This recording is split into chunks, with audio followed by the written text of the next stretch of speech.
Preeti? Yeah, started. Yeah, Smita, you can do one thing. Shanu, just welcome her so that she can come and Manisha, ask her to come and introduce herself and about her session. या स्मिता जी आप please आइए और camera पे और अपने next आने वाले session के लिए आप सबको बताइए आपका कौन सा दिन सेशन होगा, किस टॉपिक पे होगा. Smita ji, are you there? Can you hear? Yes. So thank you so much, Anshu ji and Manisha ji, Shanu ji. It's a great pleasure to come here again. So it's I'm going to conduct a session on Saturday at 6 p.m. So like today we received a very insightful session about the money management or the finances, personal and other finances. So it is the another aspect of our life, that is a relationship, isn't it? No matter how much we earn or how much achievement we get in our life, but if we don't have loved ones around us, it becomes worthless. So my session is going to be on how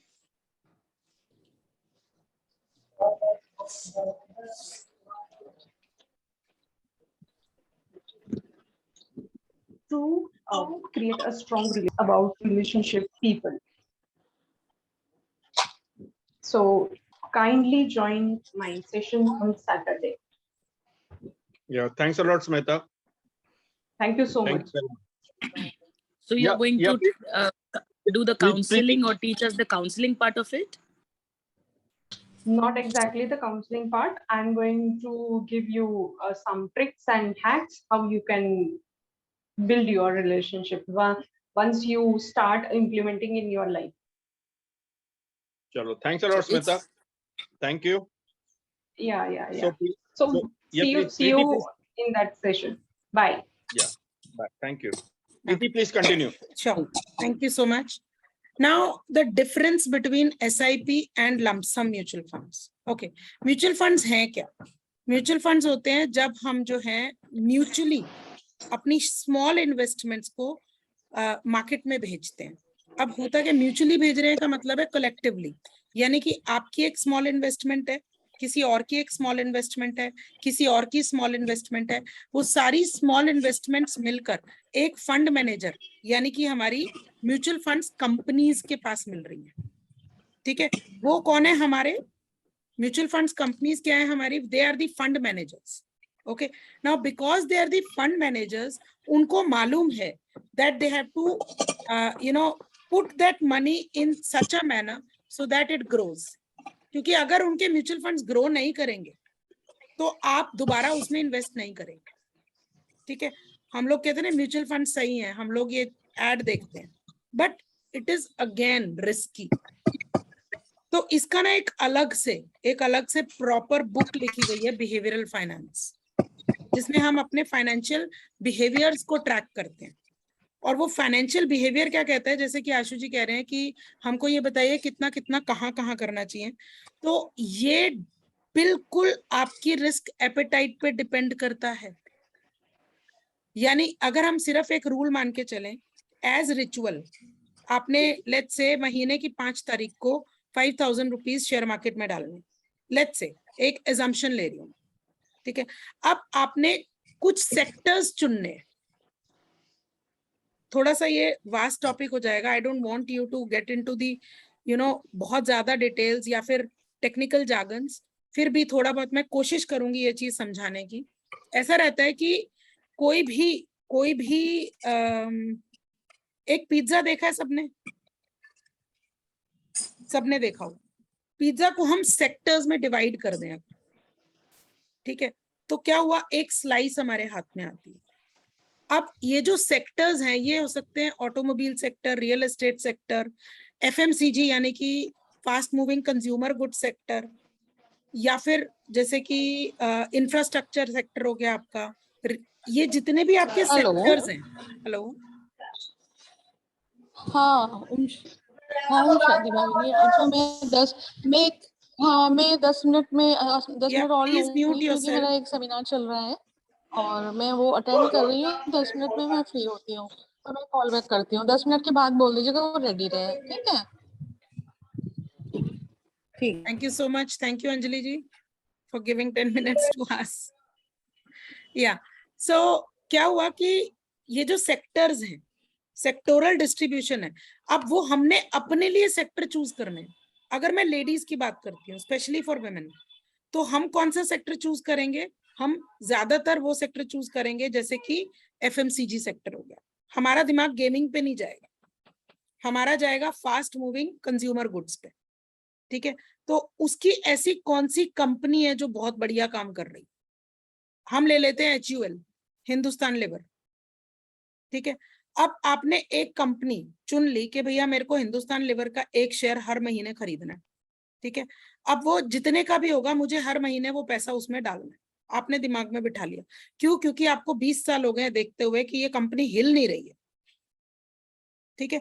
तो share market में invest करने का best तरीका ये रहता है कि आप जहां अपना प्रोडक्ट जिस चीज का खरीदते हैं उस चीज के ऊपर इन्वेस्ट कर लें, या फिर जिस प्रोडक्ट को आप ये देखते हैं कि उसकी फ्यूचर में कितनी कैपेसिटी है। फॉर एग्जांपल गेमिंग कंपनीज, कितना गेमिंग आज की डेट में चल रहा है ना? तो आप वो चुनते हैं on the basis of that. Okay, इसके लिए कंप्लीट सेशन दोबारा लेना पड़ेगा, तभी मैं आपको बता पाऊंगी कौन से सेक्टर में कितना ये वो। प्लीज ये जो explain what gaming is company, what is gaming? ये गेमिंग कंपनीज इंडिया में एक्सेसिबल है क्या? Because delta Corp is a gaming company जो कि राकेश झुनझुनवाला ने फंड की थी। नहीं, पहले आप गेमिंग कंपनी का मीनिंग बताओ लोगों को, they don't know anything about it. Okay, देखिए गेमिंग कंपनी वो है जो गेम्स जो है वो डेवलप करती हैं और डेवलप करके उनको मार्केट में उतारती है, ठीक है? हमारे पास में आज की डेट में इसको हम सिर्फ स्पेंडिंग ऐप नहीं ले सकते हैं, स्पेंडिंग टूल नहीं ले सकते हैं, हम इसको इन्वेस्टमेंट टूल भी यूज कर सकते हैं। We have so many apps and which are very very consumer friendly apps, जिनके ऊपर हम जाके डायरेक्ट इन्वेस्टमेंट कर सकते हैं। इनफैक्ट फॉरेन कंट्रीज के शेयर्स में भी इन्वेस्टमेंट कर सकते हैं, ठीक है? It's not difficult at all. आपको सिंपली अपना केवाईसी कैसे कर सकते हैं? या केवाईसी फॉर्म भरना है, जीरोधा हो गया आपका, you can just download that, और उसके बाद में आप उसमें जब उसके केवाईसी वगैरह सब फॉलो करेंगे रूल्स, उनका एक प्रोसीजर रहता है, आपकी फोटोग्राफ्स लेंगे, आपका बायोमेट्रिक होगा, वो सारी चीजें वो करवाएंगे आपसे, बट सब कुछ ऑनलाइन है। प्रोसीजरल जो आपको इन्फॉर्मेशन देनी है, जिसमें आप आरबीआई के साथ में रजिस्टर होते हैं, सॉरी सेबी के साथ में रजिस्टर होते हैं, वो सारा आपको काम करना है, तो उससे आपका डीमैट अकाउंट खुल जाएगा। Now demat account is that account जहां पर जैसे आपका सेविंग अकाउंट रहता है ना, जहां पैसा रहता है, डीमैट अकाउंट वो अकाउंट है जहां पर आपका सारे शेयर स्टॉक सर्टिफिकेट्स रहते हैं, ठीक है? तो आपने वो सर्टिफिकेट्स यहाँ रखने हैं। अब गेमिंग कंपनी जैसा कि आशु जी पूछ रहे हैं, आने वाले टाइम में ये वाली कंपनीज जो कि गेमिंग डेवलप कर रही हैं, गेम्स डेवलप कर रही हैं या मार्केट कर रही हैं, उनके शेयर्स चलेंगे। ड्रोन कंपनीज है जो कि ड्रोन्स बनाती हैं, उनका आने वाले टाइम में चलने का जो है ना वो है चांस है। ईवीज हैं, इलेक्ट्रॉनिक व्हीकल्स, उनका आने वाले टाइम में चलने का चांस है। तो टाटा मोटर्स ईवी में जो है ना वो पैसा वो इन्वेस्ट कर रही है, तो यानी कि हम टाटा मोटर्स के शेयर्स खरीद सकते हैं, ठीक है? तो आपने किसी भी सेक्टर के अंदर जो सबसे ऊपर वाली कंपनी है, हम क्या करते हैं ना, हम पेनी स्टॉक्स खरीदते हैं। 1 रुपए का है, चलो खरीद लो, चलो 5 रुपए का है, चलो खरीद लो। सबसे बड़ी गलती करते हैं हम, क्योंकि हमने मार्केट के बारे में स्टडी नहीं किया। आप एक बड़ा शेयर खरीदो, 2500 रुपए का खरीदो, 2500 रुपए का, मगर एक शेयर खरीदो हर महीने एज अ रिचुअल। अगर आप 4 खरीद सकते हो 4 खरीदो, but as a ritual you have to do that. But जैसे एशियन पेंट्स है, it's a cash rich liquid company. आपने अगर अपना इन्वेस्टमेंट करना है तो ऐसे शेयर्स में डालिए, ऐसे सेक्टर्स में डालिए। उसका जब आप, गूगल है ना हमारे पास, जब आप एक शेयर में पैसा डाल रहे हैं, उस शेयर की लिक्विडिटी के बारे में पता करेंगे। जो जीरोधा ऐप है, moneycontrol.com है, ये सब आपको शेयर्स की पूरी जानकारी देते हैं। अगर आप उसको मतलब टेक्निकल टर्म्स नहीं भी समझ पाते तो सिंपली इतना सा समझना है कि आप अपने घर में जब पेंट करते हैं तो कौन सी कंपनी का पेंट करते हैं, ये तो बहुत सिंपल है समझना, है ना।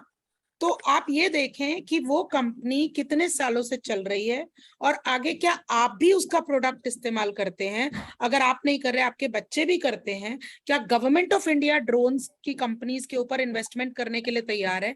शुगर इंडस्ट्री में कौन सी इंडस्ट्री है, कौन सी कंपनी है जिसका अभी गवर्नमेंट ने अभी ये डिक्लेयर किया है कि उसको एथेनॉल बनाने में इस्तेमाल किया जाएगा, तो शुगर के स्टॉक्स बढ़ गए। तो ये एक डेली मार्केट रिसर्च है जिसपे सिंपली थोड़ी सी नजर रखने मात्र से हमारा काम चल जाता है। 9 बजे से लेकर 9:10 तक आप हल्का सा मार्केट सर्वे करिए, हल्का सा, और वही आपको जो है ना वो बता देगा कि कौन से शेयर में आपने पैसा डालना है। अब आप पूछ रहे थे कि कितना पैसा डालना है, तो एक 5% रूल है। एक मिनट मनीषा जी, एक 5% रूल है। 5% रूल कहता है कि आपको एक सेक्टर में 5% जितनी इन्वेस्टमेंट आप करना चाहते हैं, जितनी इन्वेस्टमेंट आप करना चाहते हैं उसका सिर्फ 5% आपने वहां डालना है, बस। हाँ जी मनीषा जी प्लीज पूछिए।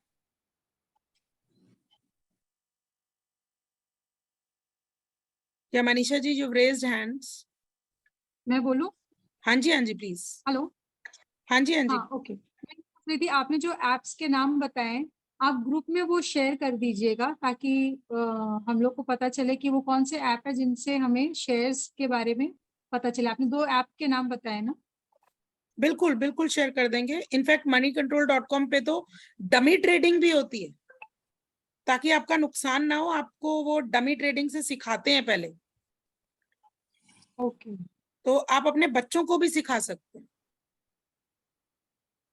ठीक है, तो नाउ नेक्स्ट चीज जो यहाँ आती है म्यूचुअल फंड्स के ऊपर 5% का रूल है सेक्टोरल इन्वेस्टमेंट पे, कि आपने एक सेक्टर में 5% जितनी इन्वेस्टमेंट आप करना चाहते हैं उसका 5% डालिए, उससे ऊपर नहीं। दूसरा रूल आपका कहता है 70:30% वाला रूल, जिसमें देखिए जब आपकी बिजी मनी आपको अर्न करके देती है तो ये आपकी लाइफ साइकिल नीड्स के ऊपर डिपेंड करता है कि आप कितना पैसा डालेंगे। फॉर एग्जाम्पल जब आप 20s में हैं तो आपकी इनकम ज्यादा है, एक्सपेंडिचर कम है, इनकम ज्यादा है एक्सपेंडिचर कम है, उस टाइम पर आपकी investment should be 50% of your income. जब आप 30s में हैं तब आपके पास एक्सपेंडिचर ज्यादा है, उस टाइम पर आपकी investment should be 20% of your income. जब आप 40s में हैं उस टाइम पर जो आपने 20s में भी बिजी किया था पैसे को और 30s में भी बिजी किया था, यानी जो पहले 50% की और जो आपने बाद में 20% की इन्वेस्टमेंट की, वो ही आपको इतना पैसा जोड़ के आगे दे देगी कि वही आपकी इन्वेस्टमेंट नीड्स को पूरी करती चली जाएगी। आपको एक एग्जांपल देती हूँ। लेट्स से आपने एक इंश्योरेंस प्लान लिया, ठीक है, और वो इंश्योरेंस प्लान आपने लिया 5 लाख रुपए का। लेट्स से मैं सिर्फ एक एज्यूम कर रही हूँ अमाउंट। आपने इन योर 30s वो इंश्योरेंस प्लान लिया, 5 साल का आपके पास में एक लॉक इन पीरियड रहता है इन्वेस्टमेंट इंश्योरेंस कंपनीज के पास में, कि जो 5 साल तक आपको वो 5-5 लाख रुपया डालना पड़ेगा। अब लेट्स अज्यूम 7 साल के बाद आपके हाथ में 35 लाख आते हैं। ओके, मार्केट कंपाउंडिंग करके आपके पास में तकरीबन 35 लाख रुपए आ गए। टाटा के म्यूचुअल फंड्स बहुत अच्छे हैं, टाटा की इंश्योरेंसेस भी बहुत अच्छी हैं, so if you want you can do that. अच्छे रिटर्न्स दिए हैं उन्होंने, मतलब आप मान के चलिए कि 15 से 20% का आपको रिटर्न मिलता है। तो लेट्स से आपने वो 35 लाख का आप क्या करेंगे आप?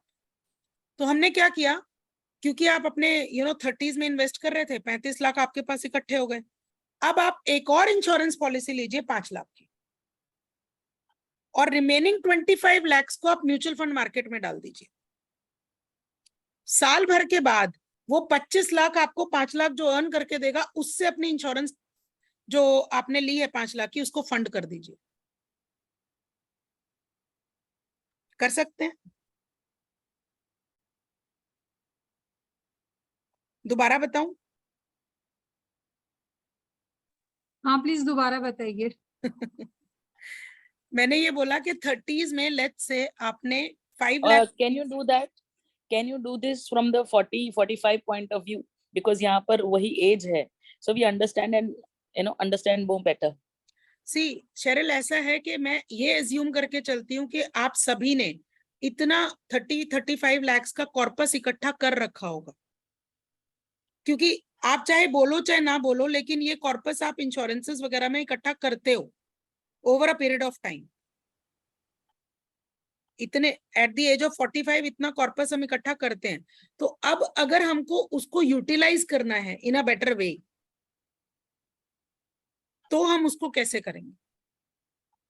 तो आपने उसको एक अच्छी इंश्योरेंस में डालना है, आधा आधा करके, ठीक है। और नहीं, ये आप नहीं कर सकते हो, कॉर्पस को आपको दूसरे तरीके से इस्तेमाल करना है, तो आप SIP डाल दीजिए 1-1 लाख रुपए की किसी अच्छे म्यूचुअल फंड से। Preeti, can you make a chart? Do you have a chart of this investment? आप, मैं वही बोल रही हूँ, आपके जो RMs होंगे वो आपको चार्ट्स दे देंगे।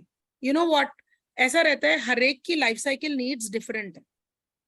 मेरा नॉर्मल आपके नॉर्मल से अलग है ना? तो हम एक जनरलाइज स्पेसिफिकेशन नहीं दे सकते इन्वेस्टमेंट्स में, बिकॉज ये हर एक इंसान की। Could you please specify about this relationship manager's role in our life to the members? Okay, see जो हमारे बैंक RMs होते हैं ना, वो उनका काम ये रहता है कि हमारे फंड्स को वो मैनेज करते हैं, हमारे फाइनेंस को मैनेज करते हैं, ठीक है। अब जब ये RMs हमारे पास आते हैं, तो वो usually as insurance companies agents आते हैं, ठीक है। उनका मोटिव आपको इंश्योरेंस सेल करना है, बिकॉज उसमें उनको 20% का कमीशन मिलता है। 20% कमीशन आप मान के चलिए, जो 5 लाख रुपए का इंश्योरेंस जो आप खरीदोगे, तो आप 20% का साथ में उनको कमीशन पे कर रहे हो। किसी भी इंश्योरेंस एजेंट को आप वो 20% कमीशन दे रहे हो। अपार्ट फ्रॉम दैट आपके mortality charges, and apart from that आपका जो इंश्योरेंस कंपनीज जो थोड़े बहुत चार्जेस काटती हैं, तो पहले साल में आपका 30% लॉस हो जाता है। यानी 5 लाख का 30% आपने सीधे सीधे दे दिया। अब क्या होता है ना, आप डर जाते हो, आपको लगता है अगले साल आपने अपनी इंश्योरेंस ट्रैक की और आपको पता चला कि यार ये तो ग्रो ही नहीं हुई, इनफैक्ट ये तो माइनस में जा रही है, और आप डर गए, क्योंकि हमने उसका लॉन्ग टर्म पर्सपेक्टिव देखा ही नहीं है अभी तक। अब सेकेंड ईयर में मोर्टेलिटी चार्जेस रिड्यूस हो जाते हैं, इंश्योरेंस एजेंट के चार्जेस भी रिड्यूस हो जाते हैं। तो दिस इज द एक्चुअली काम करने का उनका पैटर्न रहता है, ठीक है। सिमिलरली थर्ड ईयर में और रिड्यूस हो जाएंगे, फोर्थ में और रिड्यूस हो जाएंगे, 5 साल के बाद में वो आपके मोर्टेलिटी चार्जेस खत्म हो जाएंगे। That is why that is the lock-in period. मतलब एक्चुअली वो लोग क्या करते हैं, अंजलि जी बस 5 मिनट में और मैं वाइंड अप करती हूँ, ठीक है। तो मोर्टेलिटी चार्जेस में क्या करते हैं वो लोग कि What is the meaning of mortality? Mortality means मरना। अगर हम मर गए तो इंश्योरेंस कंपनीज को कितना पैसा देना पड़ेगा, वो उसका पहले से चार्ज काट लेते हैं। ये देखो, प्रॉफिट में से हमें हर साल थोड़ा थोड़ा काटना पड़ता है ना, जैसे डिप्रिसिएशन होता है, ये वही चीज है, ठीक है। तो ये जब हम काटते चले जाते हैं, 5 साल के बाद हमारे पास जो कॉर्पस होता है ना, अब वो मार्केट में इन्वेस्ट होता है और वो हमको कंपाउंड करके पैसा देता है। अब आपका एक साथ लेट से 25 लाख रुपया मार्केट में जाएगा, तो वो आपको ज्यादा रिटर्न देगा ना। तो किसी भी इंश्योरेंस कंपनी से आप जितनी जल्दी पैसा निकालेंगे, उतना ज्यादा नुकसान झेलेंगे अपने, ठीक है। तो ये हमको अपना माइंडसेट तैयार करना है इसके लिए कि जब हम इन्वेस्ट कर रहे हैं, तो investment should be only from long term perspective.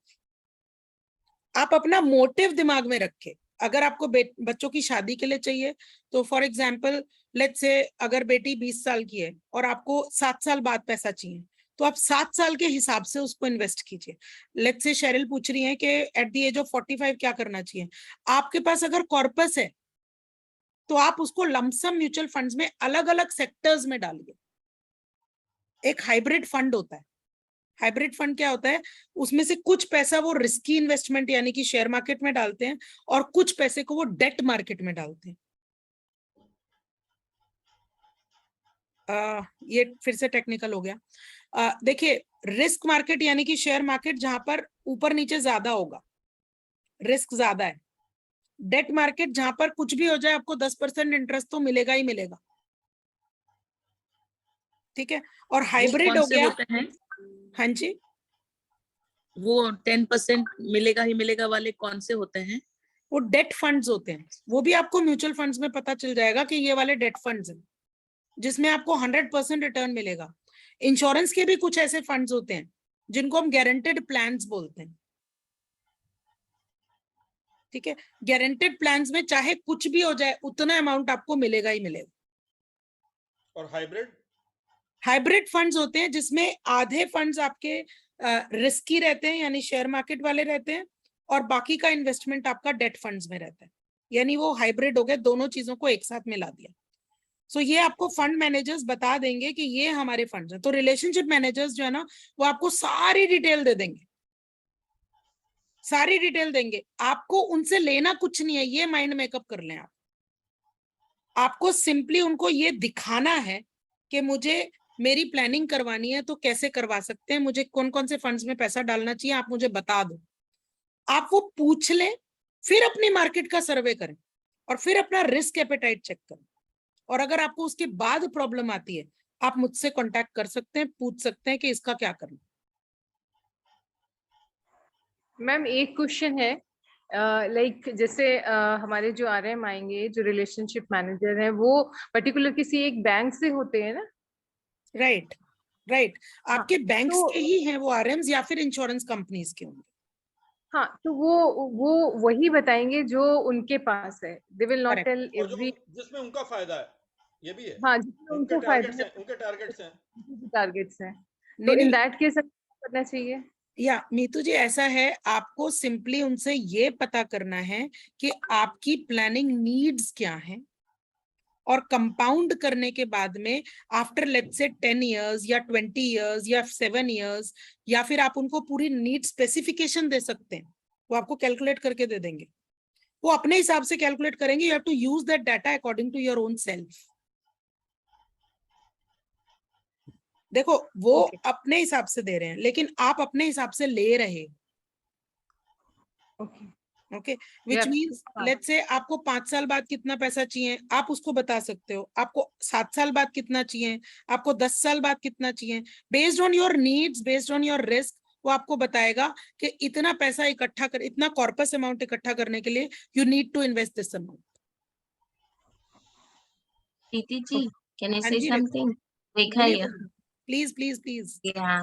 भाई हमारी Yeah. फाइनेंशियल विजार्ड है ये, तो इनसे आप डायरेक्टली भी पूछ सकते हैं। Yeah, I'm into financial services for the last 2 decades. Okay. And there are simple things. I agree with someone who just said that, you know, जो भी बैंक के relationship managers हमारे होते हैं ना, they just come and do recommend those products जिसके लिए उनके ऊपर प्रेशर रहता है, या what their company ask them to do it, right? And believe me, जो हम जिस तरह का फीडबैक्स हमारे पास हमारे क्लाइंट्स देते हैं ना, it is almost like, you know, they end up putting it in the wrong funds. There are hardly few of them जो genuinely कस्टमर का नीड को समझकर they recommend the things. Rekha, what So I in feel that like case, once we go to one doctor, we take a second opinion. Same thing we should do here also. We should also Yes. take a second We opinion. actually So- आशु जी, एक second Rekha ji, actually आशु जी हाँ. Problem ये है कि India में financial planners के पास लोग नहीं जाते। नहीं जाते हैं, that is the thing. सबसे क्योंकि बड़ी उनको No, लगता है no, ना there कि is a- these there people is- are there is- individuals, there is a इनके reason. पास ब्रांड नहीं है.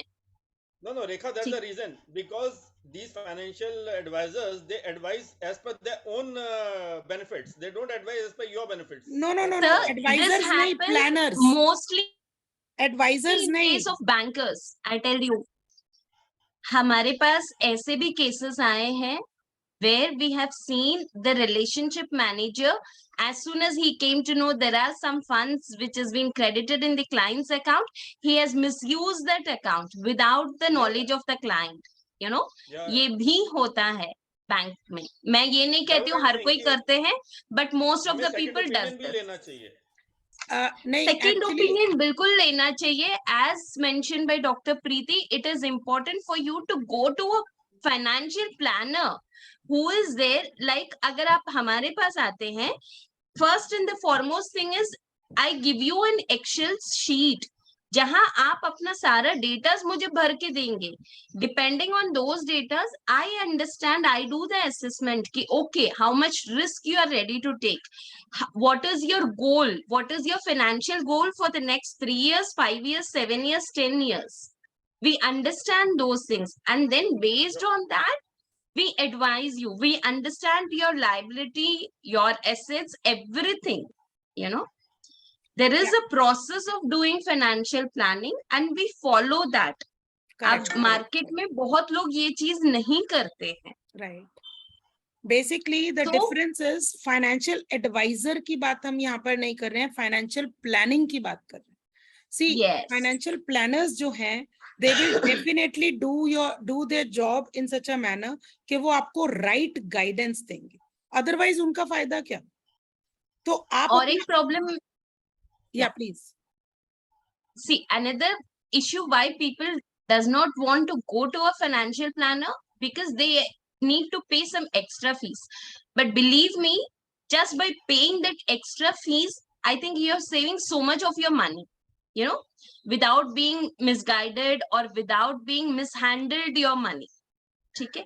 कई सारे लोग, if you go to a relationship manager, he will never tell you anything about estate planning. Now what is estate planning?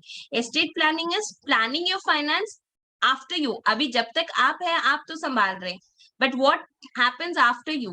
You want to plan on that also, so that there should not be any conflict in your family tomorrow, right?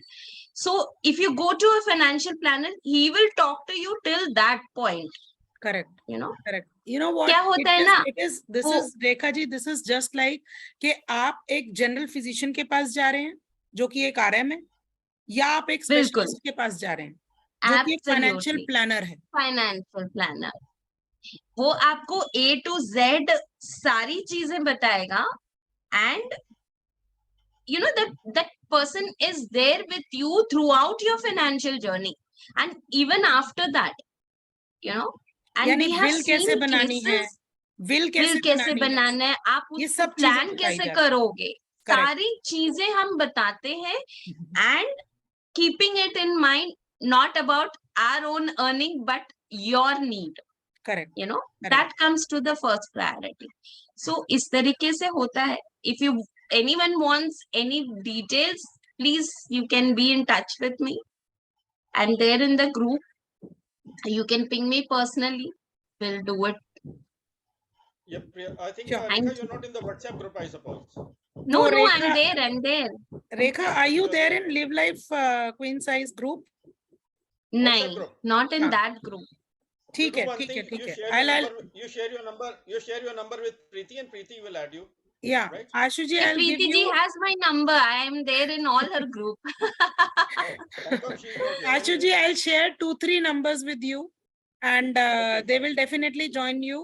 And they are very, very helpful ladies. Very, very helpful women. So anything else is required to be discussed? Yeah, please. Nothing is quite- Anything else?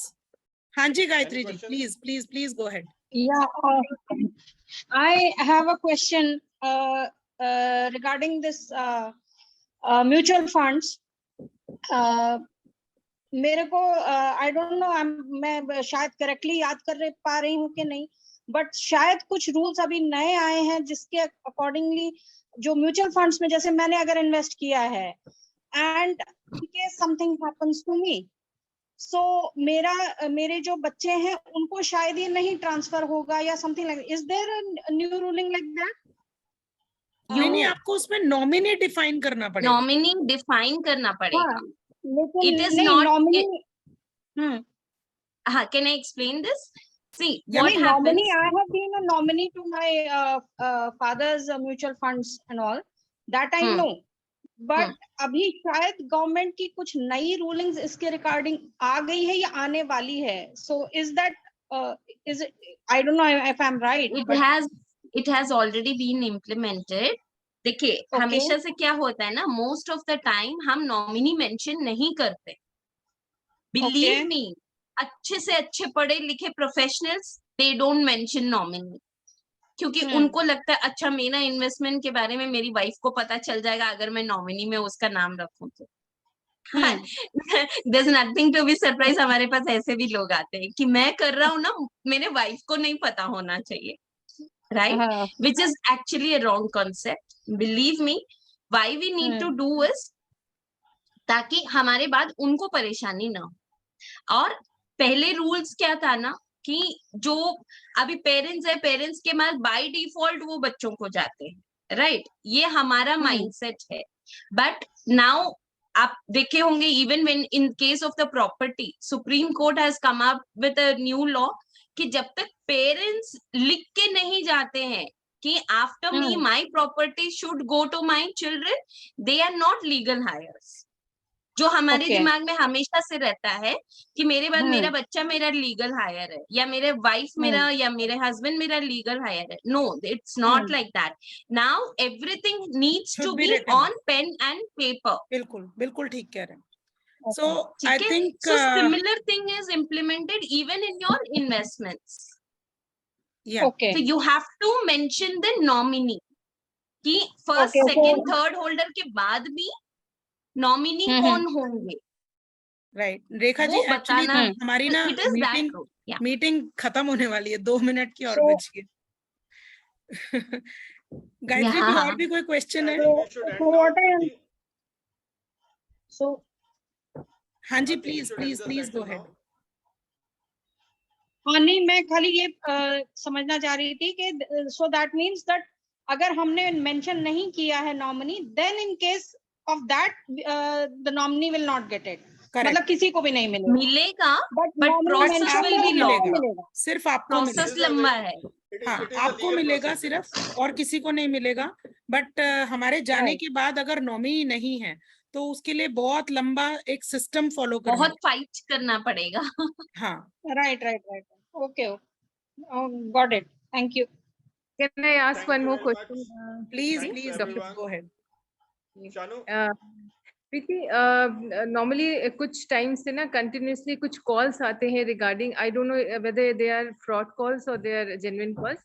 ये insurance policies के लिए आते हैं, like max के लिए. And what they say that आपका कुछ bonus बना है कंपनी की तरफ से, जो कंपनी ने आपको बताया है कि नहीं बताया है. ऐसे नहीं बताया है तो बोले अच्छा अगर आप नहीं इसको क्लेम करेंगे तो वो आपके एजेंट के पास चला जाएगा, क्योंकि आपके एजेंट ने बोला हुआ है कि वो बोनस मुझे चाहिए. And believe me Preeti ji, ये कॉल्स मुझे शायद ऑलमोस्ट 3-4 साल से आ रहे हैं, एंड सेम प्रोसेस में वो लोग बात करते हैं. एंड आई ऑलवेज टेल, मतलब मैं कह देती हूँ कि फ्रॉड कॉल है. तो क्या ये टोटली फ्रॉड है? Totally fraud. आप अपनी इंस्टिंक्ट्स को मान के चलते हैं, बहुत अच्छा करते हैं. Total fraud calls. First time तो मैं घबरा गई थी कि आपका 90,000 का बोनस बना है, एंड वो जो नहीं, don't fall into that trap, because that's the point, you know, they catch hold. Yeah, it's less than 1 minute. It's less than 1 minute. What we need to do now? आगे करें या फिर? End the session now. We should thank everyone. Shanu, please take over.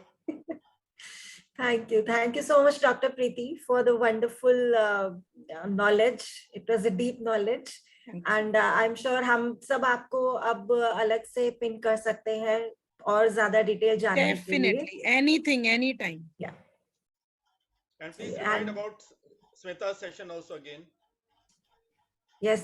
So coming Saturday, that is the day after tomorrow, we have session by our another member Smita Kadam, और वो relationship पे session लेंगी.